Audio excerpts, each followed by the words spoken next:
Hey guys, welcome back to another video. This is Love Dime. It's your boy Huffley. And we have Special guest. Victoria. So, today we're just going to be talking about, we're going to be asking Victoria some questions about the Ukraine war and what happened, what she experienced, and we hope you guys really enjoy it. So, stay tuned.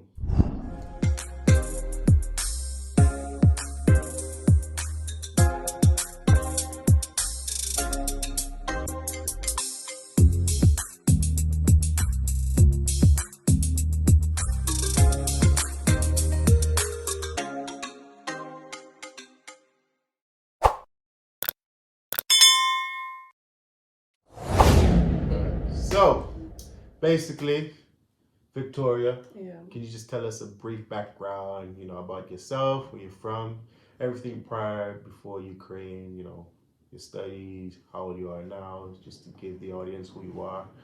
Yeah? Right, okay. My name, as you know, Victoria. I am ethnically Nigerian. Period. I was born there, then I relocated here with my family. Education-wise, I finished college. I did biochem and psych A-levels. Yeah, and obviously I went to do medicine in Ukraine. I had other options, but I was kind of tired of Manchester because it's like a small place and you kind of know everybody and I just wanted to leave. So She said Manchester's a small place. It is. It really is. Because at some point, you're you know some people, but then they know the other people, so everybody knows everybody. And Where Manchester is not small. Manchester is small. I guess you used to it. Ukraine, and I had family there, so it was convenient. You had family in Ukraine? Yeah. Okay. So it was convenient to go, not being alone for the first time. You guys speak English? Because how you learn My out there? course was in English. They speak Ukrainian, but they also can speak English as well. So for me. But now, can you speak their language? A little bit, but Do you understand conversation when you're on? Say something in Ukraine. Put me on the spot. Oh my god. In your mind, you did not think At all. at all. No. Okay, so that's good. So was there any whispers? Because right now, that always talk about how Rumors of war. and Boris Johnson need to chill out with these. I'm hearing threats from Russians right now trying to attack. Yeah, there's rumors going around. So for me, meanwhile I get my phone ready to book my ticket, go to back home, just in case war goes. I'm ready for that. The Bible say, though 10 fall on your side, it shouldn't come against you. Amen. Why is Unless the physical bumps in your front. Amen. Yeah. Honestly, everything happens for a reason. The whole war thing, you probably saw that in hindsight. Because, obviously, he allowed me to go there, but that doesn't mean he wanted me to stay there. He wanted me to learn some things from there and take away from some experiences that I wouldn't have had if I was still in Manchester, which I'm really grateful for because I do see his purpose, looking back on it. So yeah. Did they give you guys the news this week is gonna be a war? Tomorrow? I woke up 5 a.m. hearing bombs outside of my accommodation. that's how it started, literally. That's how it started. Cause my friend she called me and then she was like, "Yo, Victoria, wake up! There is bombs outside." So then again, there were. You could tell there were tensions going higher, whatever. Because actually, the day after the bombing started was when I was meant to go back to Manchester by plane because everyone was kind of agitated with what was going on. So you already booked your flight to Manchester? I already booked Holy my You flight to bud? Manchester. I would have done the same thing, but anyhow, idea.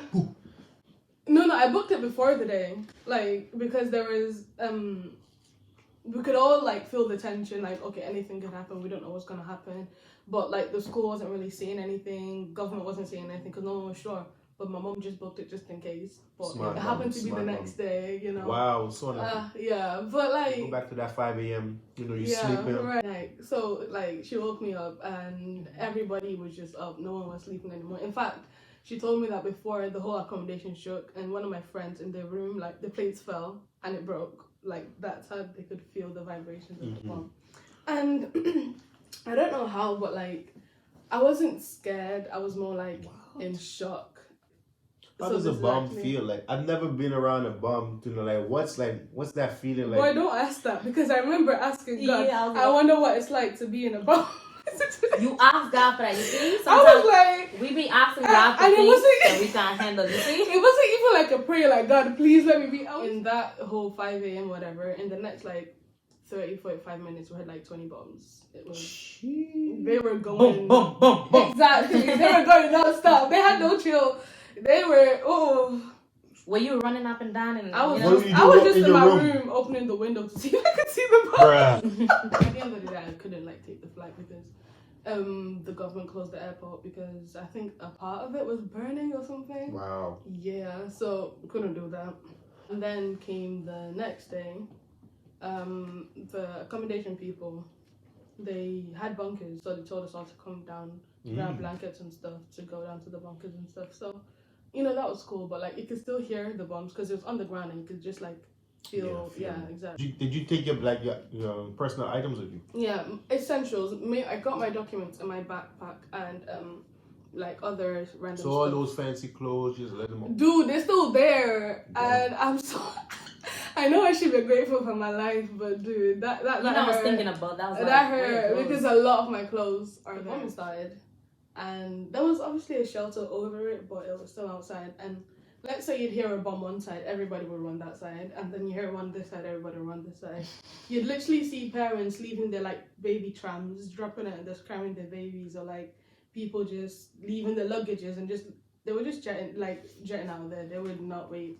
I tried to go on like 3 trains came in the whole time I was there, and I couldn't get on the first one because they were only letting Ukrainians go through. Oh, that pissed me off because that was so annoying because everybody's literally trying to. How they know that you're Ukrainian or not?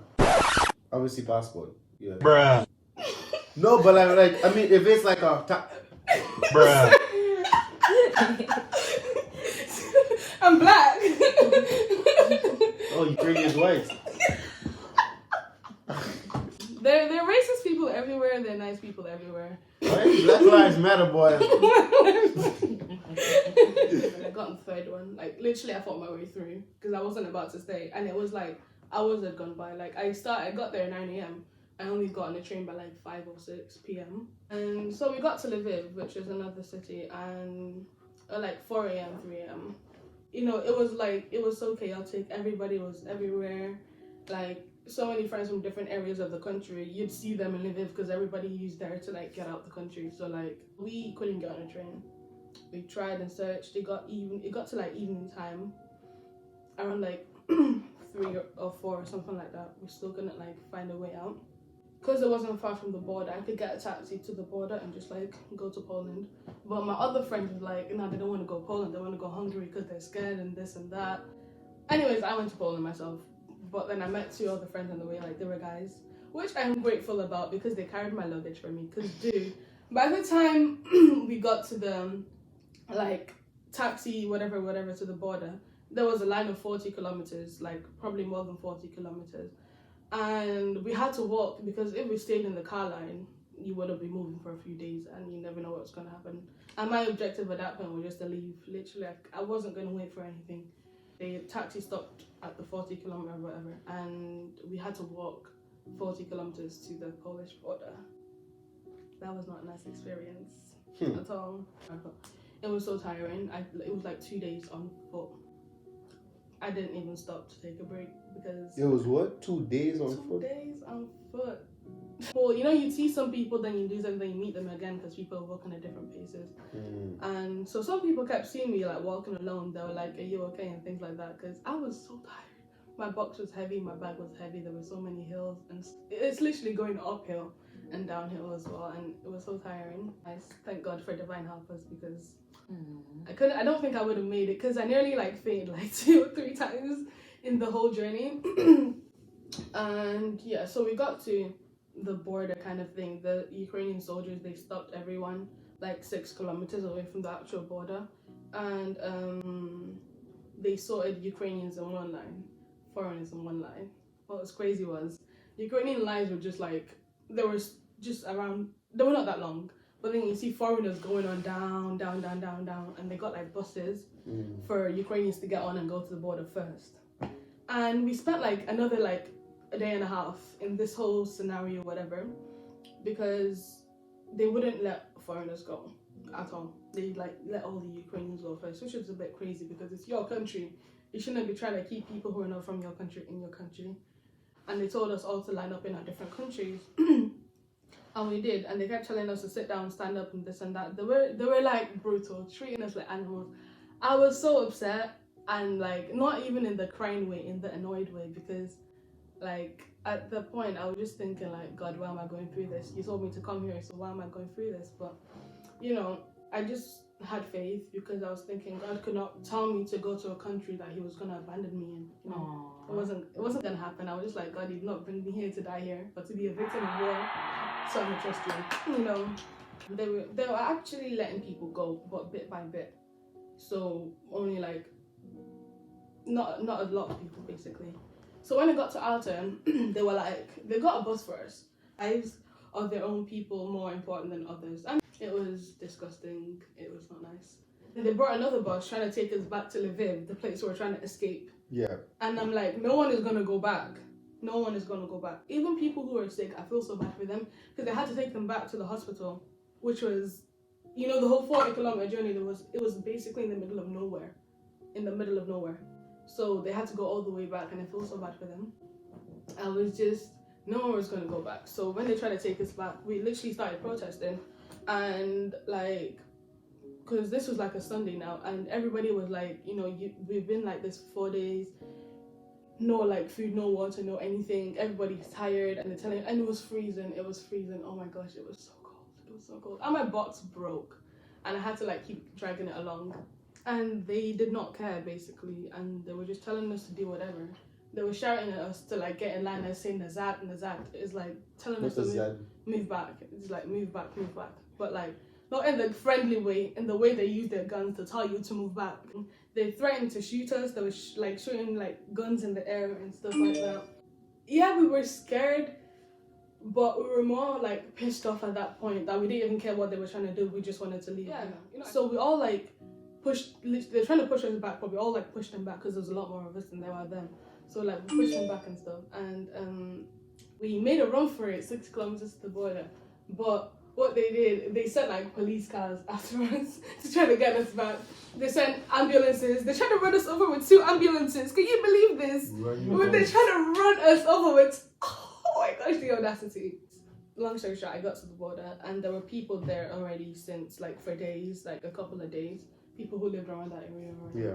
So they were just waiting because I don't know why they wouldn't let them through. They were there for a couple of days, and I got there. I'm telling you, it's by the grace of God. I did not spend 10 minutes in that border for me to cross. Literally, I managed to like sneak through like a few people because there were like a crowd, and I was just like making my way through.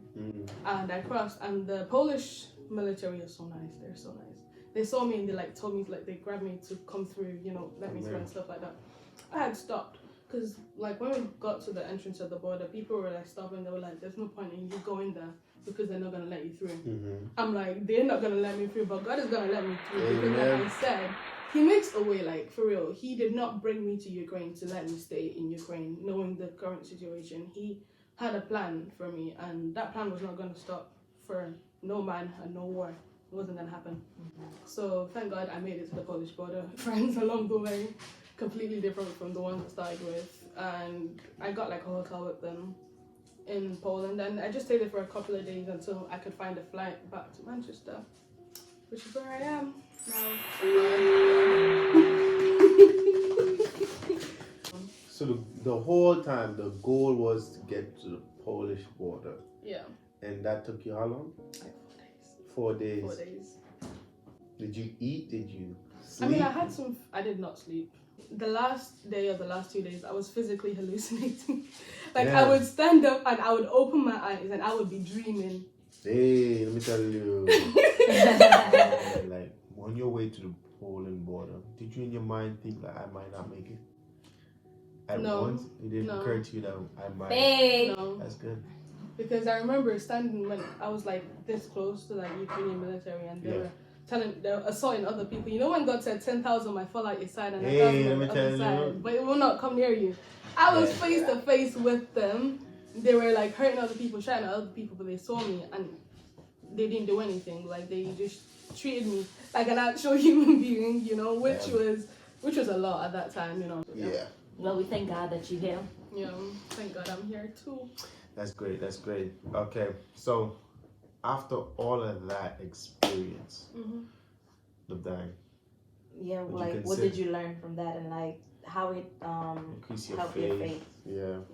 It helped my faith because I was like, I know before I went there, I committed it into God's hands, and I just let God take control of everything. So him telling me to go there, I know it was him and not my own will, but his will, you know. So me being there and being in the war, I was like, obviously it's unexpected, but like I said, I wasn't scared, I was more in shock. But even at that, like looking at the soldiers and stuff, I just kept praying along the way, like literally as they stopped everyone.